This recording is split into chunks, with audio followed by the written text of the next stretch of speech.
ભારતીય ટેલિવિઝનના સુવર્ણ યુગના પ્રતીક અને દૂરદર્શનના ખૂબ જ પ્રખ્યાત એન્કર સરલા મહેશ્વરી, જેઓનું 12 ફેબ્રુઆરીના રોજ 71 વર્ષની વયે નિધન થયું છે. તેમના નિધનના સમાચાર મળતાની સાથે જ દેશભરના લોકોમાં દુઃખની લાગણી જોવા મળી રહી છે. દૂરદર્શનના સુવર્ણ યુગના જાણીતા હિન્દી સમાચાર વાચક સરલા મહેશ્વરી 31 વર્ષની વયે તેઓએ છેલ્લા શ્વાસ લીધા. 1976 થી 2005 સુધી તેમણે સેવા આપી અને પોતાના ગંભીર શાલીન અવાજ તથા સ્પષ્ટ ઉચ્ચારણ માટે તેઓ પ્રખ્યાત હતા. તેઓએ દિલ્હી યુનિવર્સિટીમાંથી પીએચડી કરી હતી અને તેમના સાદા અંદાજ માટે તેઓને આજે પણ આપણે યાદ કરીએ છીએ. સરલા મહેશ્વરી વિશે મુખ્ય વાત આપને જણાવું તો તેમણે 1976માં દૂરદર્શનમાં સમાચાર વાચક તરીકે કામ શરૂ કર્યું અને લગભગ 3 દાયકા સુધી એટલે કે 2005 સુધી તેમણે સેવા આપી.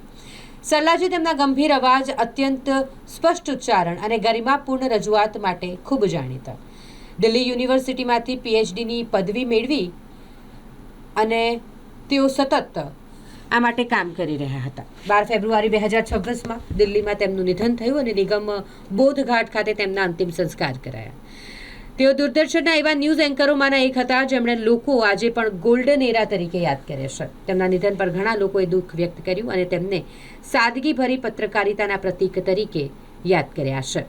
સ્પાર્ક ટુડે ન્યૂઝ પરિવાર પણ સરલા મહેશ્વરીજીને ભાવપૂર્ણ શ્રદ્ધાંજલિ અર્પિત કરે છે.